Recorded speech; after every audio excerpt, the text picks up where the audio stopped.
Scenario-based design is a powerful approach in fields like software engineering and human-computer interaction. At its core, it revolves around storytelling, creating scenarios that depict how users will interact with the system in real-world contexts. One of the biggest advocates of this design philosophy is John Carroll, whose book Making Use highlights the importance of scenarios in designing new ways of accomplishing tasks and even creating new tasks themselves. Carroll emphasizes that scenarios aren't just abstract ideas, they are detailed stories of how users, real people, engage with technologies in their everyday lives. They answer questions like, what's the user trying to achieve?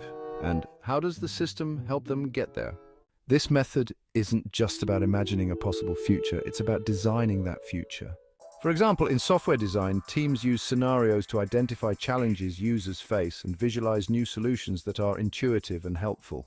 By focusing on the user's goals and the context of use, scenario-based design helps bridge the gap between complex technologies and the people who rely on them.